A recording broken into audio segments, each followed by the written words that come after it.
حضور غوث پاک کو اللہ نے بڑا اعزاز دیا، بڑی کرامات دی۔ آپ فرمایا کرتے تھے میں نے 40 سال اپنے رب کو راضی کیا ہے مصلی پہ بیٹھ کے۔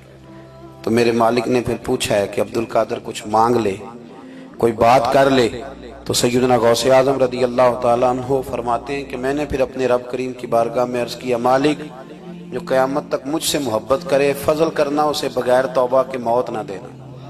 تو میرے رب نے میری اس دعا کو شرف قبولیت عطا فرمایا کہ جو مجھ سے پیار کرے گا، میرا نام لے گا، وہ بغیر توبہ کے نہیں مرے گا۔ جنات بھی آپ کی بارگاہ میں حاضر ہوتے۔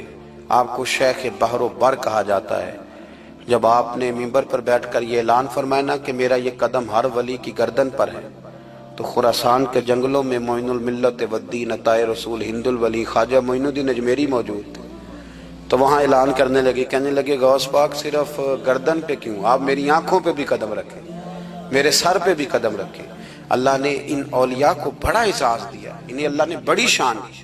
اپنی نسبت اللہ کے بندوں سے مضبوط رکھیں۔ ضروری نہیں کہ آپ کسی جگہ مرید ہی ہوں گے تو آپ کی نسبت مضبوط ہوگی۔ آپ خواجہ معین الدین سے پیار کریں، آپ حضرت بہاءالحق نقشبند بخاری سے پیار کریں، داتا علی اجویری سے پیار کریں، آپ غوث پاک جیلانی سے، آپ اللہ کے نیک بندوں سے محبت کریں، ان کا تذکرہ سنیں۔ اب تو پوری مہم چلی ہوئی ہے اللہ کے بندوں کے خلاف۔ لوگوں نے ایسا وار چلایا کہ بس جی کچھ بھی نہیں جی، آپ چھوڑیں، آپ ڈائریکٹ کتاب و سنت کو پڑھیں، کوئی بھی نہیں جی، کوئی ولی نہیں۔ تو پھر وہ جو اتنی آیتیں، وہ حدیثیں، وہ سارا کچھ، اس کا مطلب ہے امت میں ولی ہوتے ہی نہیں۔ تو الا ان اولیاء اللہ لا خوف علیہم ولا هم يحزنون کا کیا معنی ہے؟